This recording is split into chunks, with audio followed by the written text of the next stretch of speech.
Basta pagsikapan mo ha. Galingan mo lang. Wala ka naman.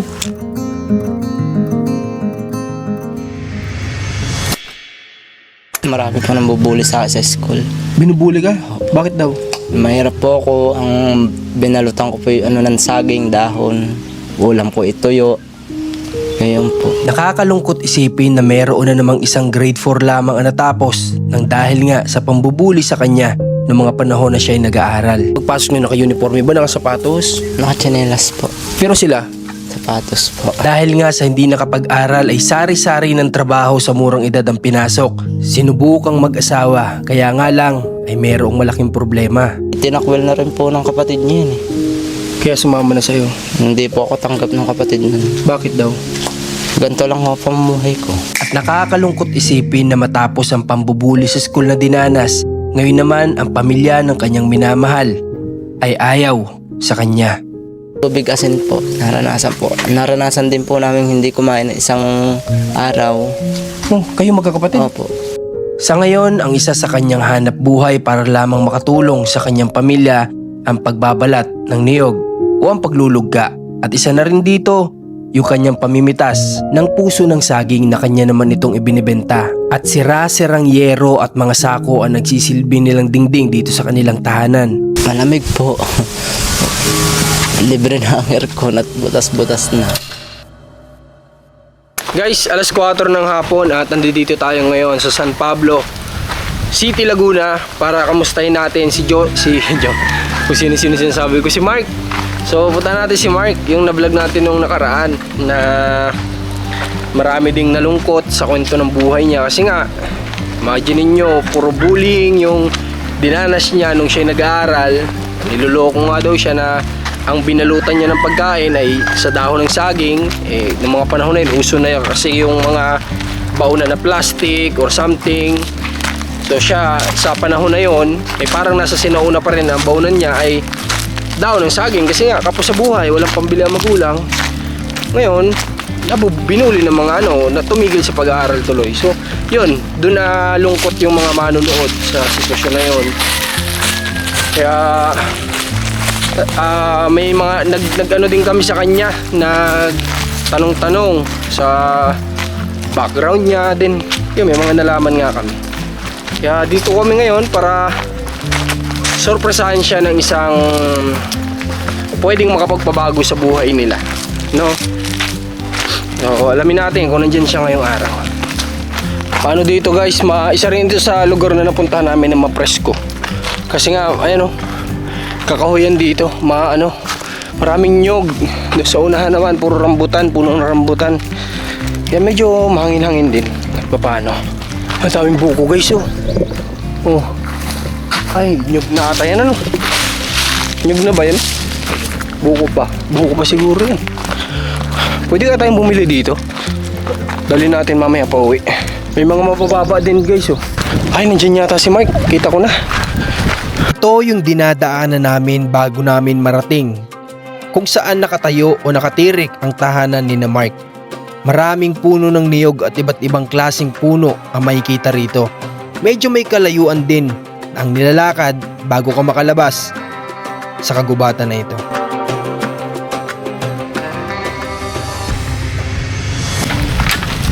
Kasi yung napapa mo ngayon.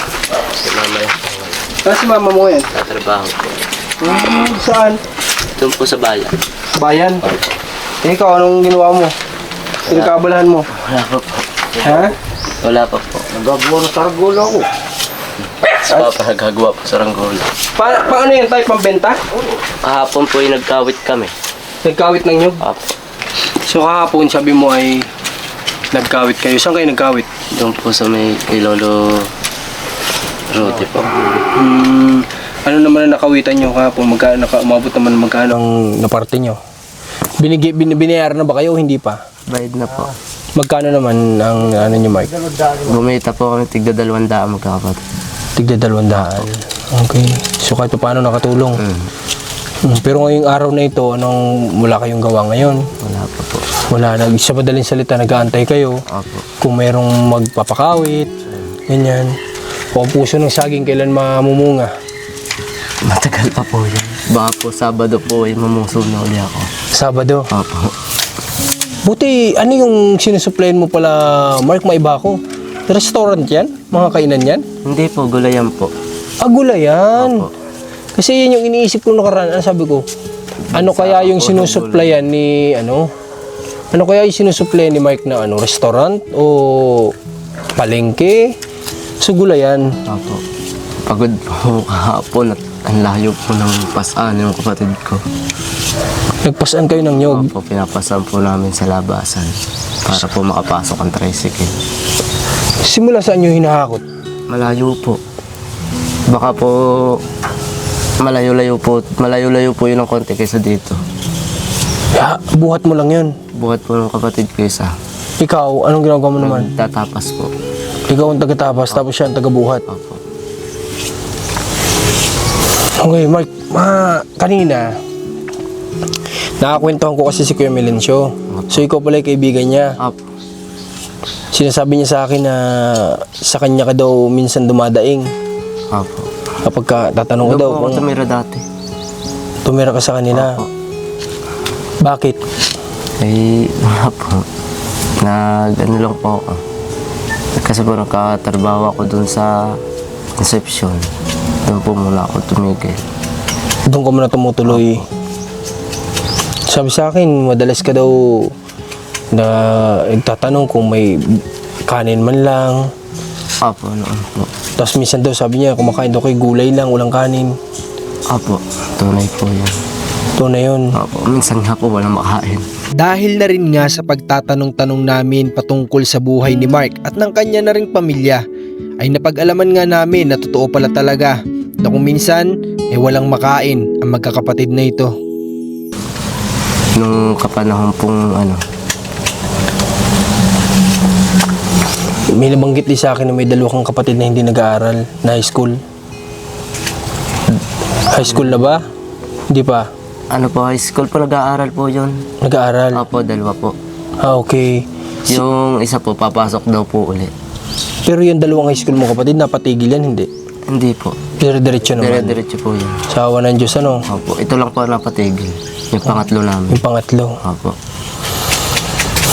Okay, so Mark, nung sa unang vlog natin, may mga nalungkot dun sa kwento mo sa nangyari sa buhay mo, na may mga nahabag din sa kalagayan mo, na yun nga, yung naging kwento mo na naging baunan mo lang dati yung dahon ng saging, na nalaman ko pala na masarap palang kumain sa dahon ng saging. Opo.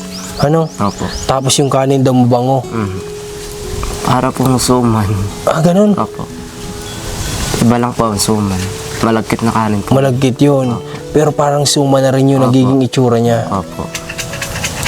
Kasi may mga nabasa akong comment na yan ay mas gugustuhin ko pang pagbaunan yan kaysa sa plastic dahil diyan mabango ang kanin. Wala po pating panis doon. Tama yun, totoo yun. Nakakalungkot lang talagang isipin na nang dahil nga sa pambubuli sa kanya noong mga panahon na siya ay nag-aaral dahil lamang sa kanyang binalutan na dahon ng saging, na ito pala na pag-alaman namin ay talagang naging isang tradisyonal sa ating mga Pilipino. Wala pong panis. Kahit maghapon. Hindi siya mapanis. Hindi po. Kahit nakakulob yun. Opo. Wag lang po sa plastic. Mabilis pong panis pag sa plastic. Pero kapag sa dahon talagang matagal yung panis ng kanin. Opo. Ang ulam mo nun, saan nilalagay? Kasama na doon? Opo. Kasama po doon sa loob. Di ibig sabihin hindi ka nakakapagbaon ng may sabaw. Nabili na lang po ako sa may, sa may school ko dati. Nang may sabaw. Sabaw na lang. Opo, sabaw na lang po. Yung nilaga, yung... Okay. Kasi iniisip ko, ibig sabihin kung ganun yung naging setup ni Mark nung nag-aaral na ang kinakainan niya ay yung dahon ng saging, dahil sa kalagay lang dun yung ulam. Possible, lahat ng inuulam niya, fried o tuyo. Yung kumbaga, walang sabaw. Kasi hindi naman pwedeng may sabaw dun matatapon yun. Opo. Okay. So, ngayon Mark, may itatanong ako sa'yo. Kung ikaw ba ay mabibigyan ng isang pagkakataon na magkaroon ng isang negosyo, ano ang gusto mo? Ito lang din yung isa sa nakikita namin na pwede magpabago ng kanilang buhay ang magkaroon ng munting negosyo. Kahit po Hindi na po ako mahirapan paghakot ng niyog. Kahit po anong simple lang po ang aking hiling. Hindi man po ako nahiling ng maano. Sobra-sobra. Please, so matulungan lang kami. Mark, alam mo dito sa lugar nyo, may tatanong ako sa'yo. Dito ba sa lugar ninyo, Mark, meron ba ditong mga nagbebenta ng isda? May naglilibot ba dito ng isda? Wala. Wala. Kasi parang ang palengke nyo lang sa mismong bayan ng San Pablo. Doon lang ba ang palengke nyo? Opo. Doon lang ano? Opo. So sa madaling salita, ang layo. Opo. So dito, walang masyadong umiikot ng ganun. Wala po. At nabalitaan ko, ang lapit pala ng dagat dito. Opo. Ano? Sa tingin mo, Mark, kung ikaw ay bibigyan ng pagkakataon na magtinda ka ng isda at meron kang service na ginagamit, kaya mong gawin yun? Opo naman. Ha? Opo. Alam mo ba, meron ako mga tiyahin, bibigyan kita ng idea. Sila, pinaaral din nila, isa sa pinangpaaral nila sa mga anak nila, yung pagtitinda ng isda. Ngayon, nakapagtapos lahat ng anak niya, napagawan siya ng napakalaking bahay.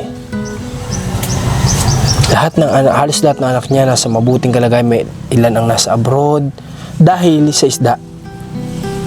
So, kung ikaw, tatanungin kita, mahihiya ka ba magtinda ng isda o hindi? Hindi po. Kasi po paghihirapan niyo yun. At saka marangal na trabaho yun. Diba? So sige Mark, ganito. Mayroon kaming kausap kasi na sponsor natin na sabi niya, kung gusto mo daw, ay bibigyan ka namin ng pagkakataon na magkaroon ng paninda na ganun.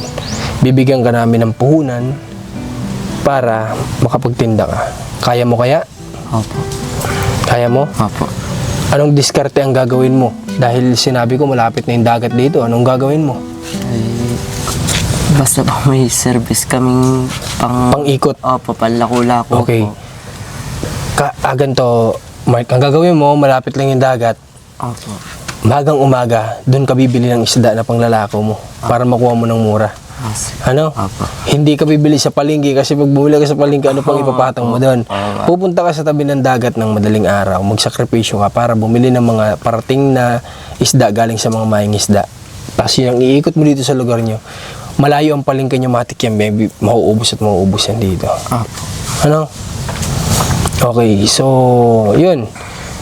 Congrats sa'yo, Mark, kasi magkakaroon ka na ng panimula na negosyo, ano? Salamat. O, walang anuman. Magpasalamat tayo doon sa una kay Lord.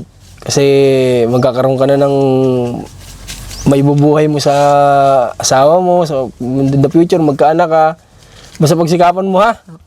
Galingan mo lang. Wala anuman. Basta galingan mo. Naniniwala ako may sipag ka, ha? Kasi nakita ko, yung nga lang ginagawa mong paraan para magkaroon lang kayo ng pangkain. Kung nabigo ka man sa pag-aaral mo, malay mo dito. Ramdam na ramdam namin ng pagiging emotional ni Mark ng mga oras na ito. Kasi nga sino ba naman ang hindi matutuwa na magkakaroon ka ng pagkakataon para kumita. Ano? Kung nabigo ka man sa pag-aaral, malay mo, dito ka naman mabago yung buhay mo. Ano? Sige. Ganito.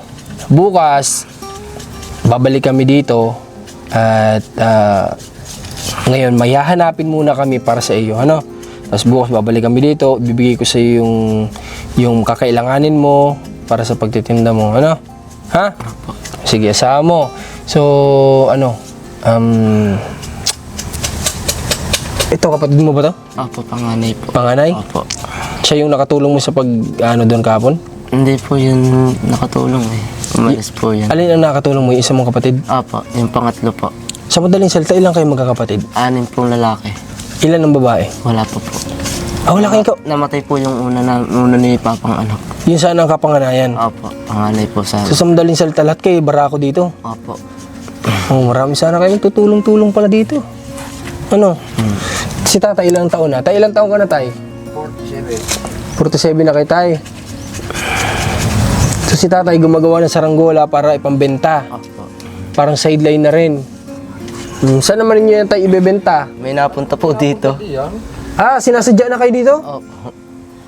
Galing ha. Magkano naman ang bigay mo tayo niyan? 150 lang? Opo, may pabalat na po yan. Ganyan na po ang itsura.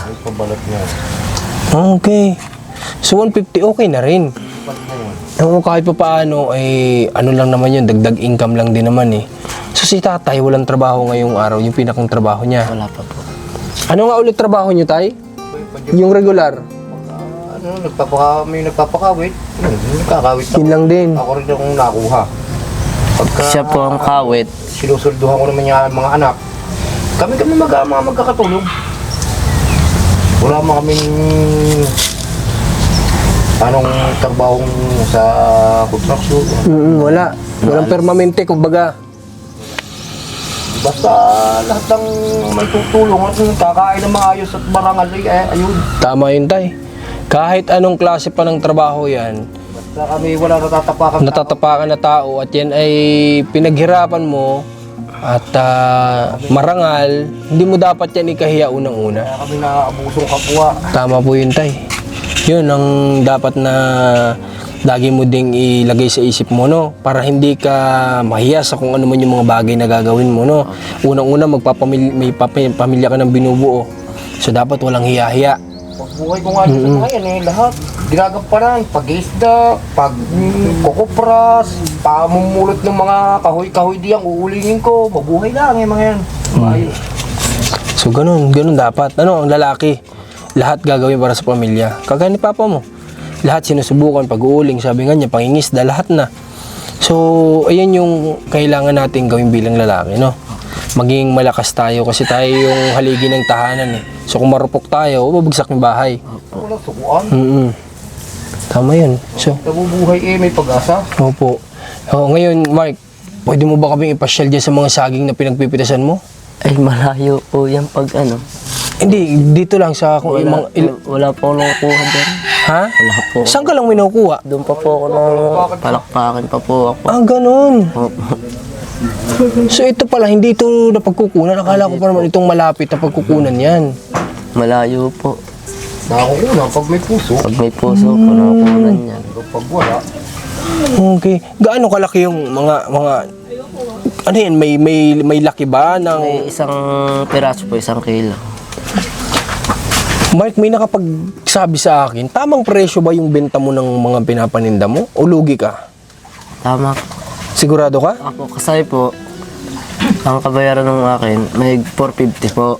Eh, nagbayad po sa tricycle, 100. Ah. Tapos pinagberienda ko po yung iba. Ah, Kaya okay. 200 na po natira. Oh, so yun, malinaw guys. Kasi nagsabi yung iba, Niloko daw po. alamin mo daw mabuti. Kasi baka daw ikaw naman inadadaya. Hindi po. So tama. Apo, kilala po namin yung dinadala namin. Okay. So, nagbabayad pa pala siya sa tricycle. Ang ginagawa pala ni Mike, bubuhatin mula dito yung siguro yung puso ng saging, palabas doon sa labasan para makasakay ng tricycle. Saan mo dinadala? Palengke ng San Pablo? Opo. Doon po doon sa... mismo? Opo.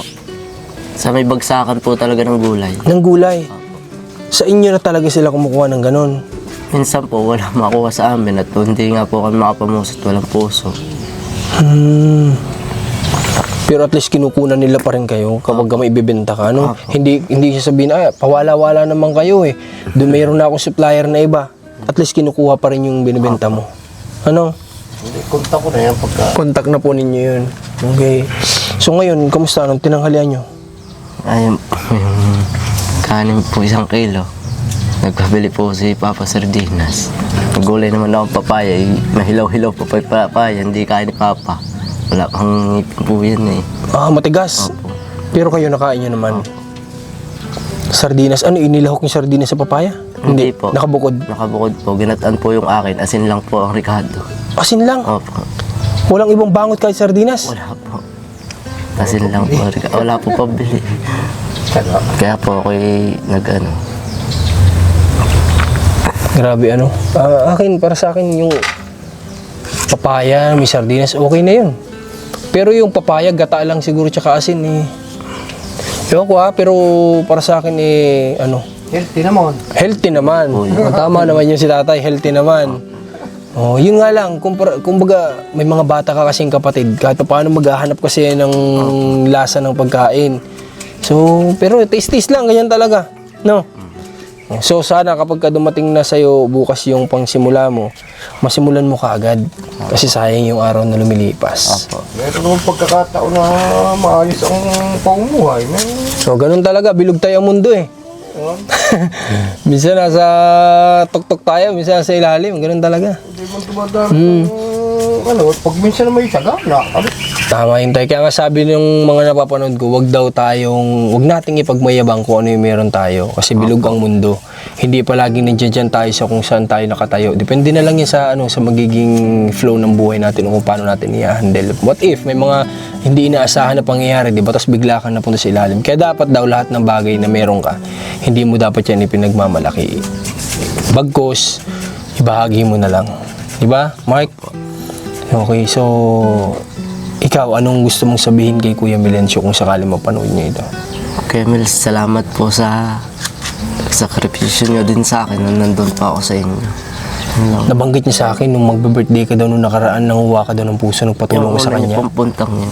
Totoo yun? Apo. Kailan ka nag-birthday? Nung linggo po. Nung linggo lang? 12 po. Okay. Yung time na yun, magkano naman nabentahan mo nung birthday mo? Ayun nga po, yung... Yun na ba yun? Apo. Di pagpunta namin, birthday mo yun? Okay. Tapos, kailan ni Kuya Melencio sinabi yun? Nung punta niyo po dito, hindi ko po yun Punta mo na si Pio, tapos punta dito. Doon niya sinabi yun, na may tinulungan siyang kaibigan. Kaya nagkahin Ha? kami na Kaya nagkahin kami Okay. baka siya yun Kaya pala, so guys, sa mga hindi nakakaalam, siya ay kaibigan ni Kuya Melencio. Ito kasing area nila, ilang minuto lang mararating mo na ito mula sa bahay ni Nanay Minerva. So siya pala ay kaibigan ni Kuya Melencio. Siya pala yung tinutukoy ni Kuya Melencio, tinulungan niyang kaibigan na manguha ng puso ng saging para lang may maihanda sa birthday niya. Si Mark ay hindi katulad ng ibang dumaranas ng kaarawan dahil yung kanya ay kinakailangan pang magbenta ng puso ng saging para lang magkahanda. Ano namang ginawa mo doon sa... Yung merienda mo, treat mo na sa sarili mo yun? Ayun na yun? Sa halagang 100 pesos? Opo. Tinan nyo, kaya yung iba dyan, may mga handa na, nagrereklamo pa sa magulang. Tinan nyo si Marco, Naghanda na lang po akong 2 kilo spaghetti. nakapaghanda ka pa. Po, 2 kilo spaghetti po. Sino ang kumain nun? Kami po, magpamilya. Si Kuya Mel, yun lang po. Masaya ka naman. Oo naman po. Plus po yung nairaos yung birthday ko. Sa bawat birthday mo ba na lumilipas, kamusta? Ayun po, minsan po may handa ng madaming meron po nagbibigay minsan. May mga Opo. pero hindi dito nangyari sa iba yon sa trabaho mo. Opo, sa iba po, dito po sa bahay namin una doon. Doon po ako Okay. nagdibo Doon po Nagdibo ka ako- doon. Opo. Anong ginawa mo ng dibo mo? Ay, naghanda po. May video ko po kami doon. Saan galing yung mga yon? Mga ano ko po rin. Parang ambag-ambag nila. Opo. Sagot ko na video, okay. Sagot Opo, ko na yung ganyan ganito po. ganyan. Opo. Para Yan lang, lang po ang handa. para lang mairaos At yung... Papa po. Si Papa din po nag-ano sa akin. Para mairaos yung kaarawan mo. Yun, wala tayong kaalam-alam guys. Nung pumunta pala tayo dito, birthday pala ni Mark yun. Ang treat niya sa sarili niya nung lumabas siya na nagbenta ng puso ng saging. Ayun na pala yung... Kasama mo si Kuya Melencio na mitas nun, hindi? Nakasama po namin. Nakasama mo? Opo. So sa madaling salita, ang naging labas na mismo, parang nilabas niya yung sarili niya. Nung nandun siya sa nakita natin sa may gawaan ng motor na inom ka ng soft drinks. Opo. Tapos, hindi mo sa amin binanggit, birthday mo pala yun. Hindi mo sa amin nabang ilang taong ka na nun? 22 po. Kaka-22 mo lang. Okay, sige Mark, gano'n na lang gagawin natin ha. Bukas, babalik kami dito para makapagsimula ka. Ha? Tapos ngayon, ito, hawakan mo muna tong konting cash para may dagdag pang gastos kayo. Ano? Hawakan mo. Hawakan mo muna yan, ha? Salamat po. Sige, wala ka naman. Basta, i-guide ka pa din naman natin. Pupibisitahin ka namin kapag nagsisimula ka na doon sa business mo, no? Apo. Para kung may payo kami may bibigay sa'yo sa pagpapatakbo mo ng negosyo mo, di magagawa, pwede mo magawa. No? Okay, so sige. Paano? Ito, nagawa na to. May nagawa na sila. Ito, May buyer na kayo nito, wala pa? Wala pa po. Hindi po yung pinagbebenta, kay Papa po yung pinalilipad eh. Ah, ito. Ito, pambenta ito. Ayan po, yung grade. Saan kayo kumukuha ng plastic tayo? Binibili po, Ah, ito. Magkano nagkakahalaga ang plastic? 25. 25 pesos. So sa 150, may tubo lang pala sila doon 125 pesos. So, tingnan nyo ang buhay, oh. Sa Saranggola, may pera din pala. Maggawa ka at may mga nakakilala na sa'yo na gumagawa kang ganyan, bibilang ka nila sa halagang 125. Niyugan o basta masipag ka lang. Gaano, ilang minuto yung ginagawa ni tatay? Saglit lang po sa kanya yan. Saglit lang sa kanya. Basta masipag ka lang dito. Paano itong mga ano na to? So, mga ko, GM? Mark? Itong mga puno ng yung mga saging na yan, sino naman ang nag-aani nito? Ano po, yung may-ari po nitong lupa na tinitirikan namin. Yung pinaka-may-ari na nag-aani niyan. Apo. Pero dito, pinapayagan ka din dito manguha ng saging. Apo, wala po. Ay, ng puso. Apo. Wala po silang ano dyan pagpuso na. Gaano, malawak ba itong lupain nila nito? Ari po, paikot po yan hanggang doon. Pero yung pinagkukunan mo, sako pa din ng may-ari nito. Hindi na po. Ah, iba na may-ari noon. Iba-iba na po may-ari niyan. Ah, Katulad doon ito, iba na rin. Iba na rin. Pero yan, may mga malalaking saging dito, wala. Wala po. Wala. So, ang napagkukunan mo lang talaga doon. Pero kung ito meron, nakakakuha ka din. Meron po. Binibigay na sa'yo. Apo, meron pong i-request sa inyo. Ano yun? Pwede pong puntahan niyo po si Lolo Benny doon. Sin- Bigyan niyo rin konting tulong. ano mo yun? Lolo Benny ko po. Totoong lolo mo? Hindi po. Yung kapitbahay po namin. Eh, sige, bayan mo at titingnan din namin, ha? Sige. Yan ang tao, hindi lang para sa kanyang iniisip. Para din sa ibang tao, di ba? Asan yung mga kapatid mo nandyan? Nagpapalipad po sa Saranggola iba. Ito yung nag-aaral high school? Apo. Yan? Nag-aaral din po yan. Ayun po yung papasok ngayong ano. Ah, siya yung napatigil? Apo. Na mapasok ulit. Anong grade na? Tatlo na ngayong high school yan. Anong grade mo na nga? 9 po. Grade 9 na. Isang grade 7, dalawang grade 9. Sa public sila napasok, Mark. Public ba yun? Opo. Public. So, ibig sabihin walang tuition na binabayaran. Wala po. Ang pinoproblema lang nila yung mga ambagan, project, tapos pambaon. Magkano baon ng mga kapatid mo pag magpasok, Mark? Minsan po kasi na po 50 sa kanila. Sa kanilang Tuwa lahat? na po yun. Sa kanilang lahat? Hindi po. Tigsi 50 po. Tigi 50? Opo. May tuwa baon na ng po pagkain yun, wala? yun. Wala po. Doon pa kukunin. Opo. Puti ng pagkakasya nila. Matipid naman po yung magagastos. Kasi ulam pa lang, magkano na ngayon? Kanin, tapos merienda pa nila. Pero nakakapag-almusal sila bago umalis ng Oo bahay. naman po. Grabe. So sana tapos yung mga kapatid mo. Yan tatlo na yan, pag nakapagtapos malaking tulong yan sa inyo. Di ba? Opo. Pag lahat yan nakagraduate. Pero ikaw, wala ka na talagang planong mag-aral. Wala po. Wala na. Hanggang dito na lang po ang aking Pinasok ko sa testa yung mga yan eh. testa po. Hindi ko na tinanggap po eh. Ano po muna. Bayaan mo na kasi may ano ka na kasi. Pinasok mo na yung buhay pag-aasawa. So ang kailangan mo mag-grind. Kumayod ng kumayod. Opo. Para sa mamaya biglang huwag ka naman sana muna mag-anak muna ang asawa ang misis mo. Opo. Kapag alam mong hindi na madadamay sa hirap yung bata at kaya mo na siyang tustusan, madali lang pasukan ng pag-anak. Ano? Opo. Basta ang importante, yung handa ka. Kasi mahirap kapag ka nagkaroon bigla tapos di ka handa, kawawa yung bata. No? Opo. Okay. So sige Mike, paano? Magkikita tayo bukas ha? Sige po. Sige. Congrats sa'yo ulit. Apo, Ha? salamat. Tinan niyo ang kamay ni ano. Wala ka naman. Tinan niyo ang kamay ni ano. Nakakapit na yung mancha. Mancha ng ano yan? Niyog po. Ng niyog. Opo. Nakakapit na yung mancha ng niyog. Tatanggal naman po ito ng kalamyas.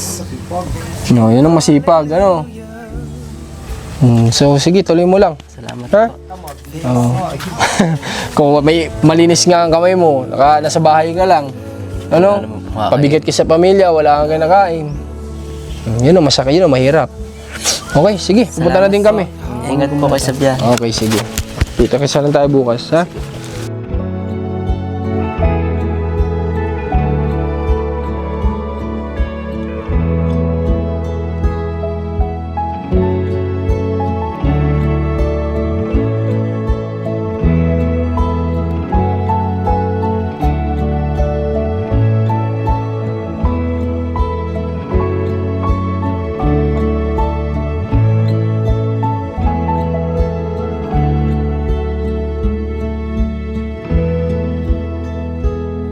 can feel there is somebody here, and he's watching over me tonight as he takes away my fears. Oh, oh, I know you, and I praise you.